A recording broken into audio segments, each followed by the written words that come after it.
করুণাময়ীতে SLST চাকরি প্রার্থীদের মিছিল, এসএসসিকে ঘুমন্ত কুম্ভকর্ণ দেখিয়ে পোস্টার লাগিয়ে হলো বিক্ষোভ। চাকরির দাবিতে পথে নামলেন তারা।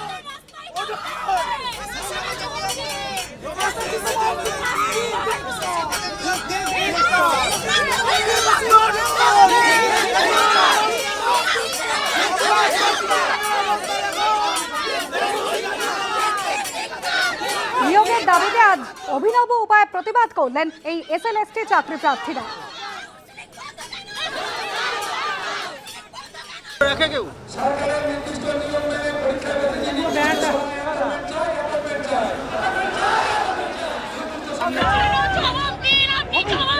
আপনি ঘুম থেকে উঠুন, আমরা আজকে স্কুল মধ্যে কেন রাস্তায় থাকবো?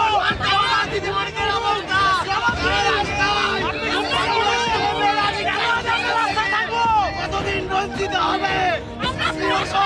ভুল করেছি, আমরা নিজেদের ডিগ্রি অর্জন করে কি ভুল করেছি?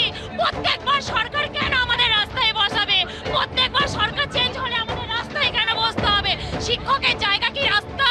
আমরা স্কুলে যেতে চাই, আমরা স্কুলে কি বিক্ষোভ চলছে। আমি স্কুল সার্ভিস কমিশন বলে একটা কুম্ভকর্ণের ছবি, এবং এইভাবেই একজন চাকরি প্রার্থী তিনি শুয়ে রয়েছেন, তাকে বাকিরা ডাকছেন এবং ডাকার মাধ্যমে এখানে আপনারা কি প্রতীকী বিক্ষোভ করছেন? প্রতীকী বিক্ষোভ আমরা প্রতীকী বিক্ষোভ করছি। এখন আপাতত এসএসসি আমাদেরকে অনন্তকাল ধরে বসিয়ে রেখেছেন, কোনো রকম কোনো নোটিফিকেশন নেই। হঠাৎ করে আমাদের হচ্ছে এসএসসি টালবাহানার কারণে আমাদেরকে একটা কাউন্সিলিং প্রসেস এবং হচ্ছে ভেরিফিকেশন প্রসেস নোটিশ দিয়ে বন্ধ করে দেওয়া হয়েছে।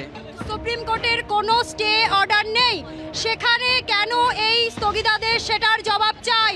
এবং আমরা রেকমেন্ডেশনে 4 মাস হয়ে গেছে, এখন স্কুলে যেতে পারছি না। স্কুলে গিয়ে খবর নিয়ে এসেছি, বলছে ম্যাম আপনারা যত তাড়াতাড়ি সম্ভব আপনারা স্কুলে আসুন। আমাদের শিক্ষক নেই পলিটিক্যাল সায়েন্সের, আমরা প্যারা টিচার দিয়ে পড়াচ্ছি। এই যে স্টুডেন্টদের ভবিষ্যৎ নিয়েও খেলা হচ্ছে এবং তার সাথে আমরা ডিপ্রাইভড হচ্ছি। দুটো শ্রেণী ডিপ্রাইভড হচ্ছে, একটা শিক্ষার্থীরা, একটা শিক্ষকরা। এটা কবে সমাধান হবে? এর দ্রুত জবাব চাই।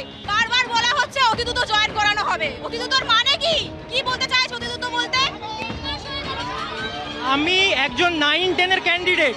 এই যে 36,000 রিক্রুটমেন্ট হচ্ছে, এই যে 36,000 রিক্রুটমেন্ট হচ্ছে, এই 36,000-এর মধ্যে সিংহভাগ ভ্যাকেন্সি, অর্থাৎ 23,000 ভ্যাকেন্সি 9-10 শিক্ষকের।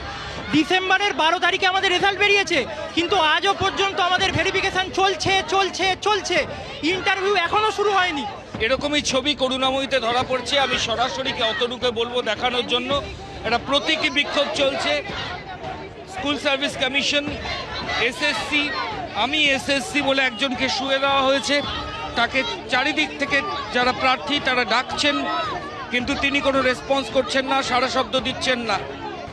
কেন এসএসসি সাইলেন্ট রয়েছে, কেন তারা চুপ রয়েছে, এই প্রশ্নই কিন্তু চাকরি প্রার্থীরা তুলছে।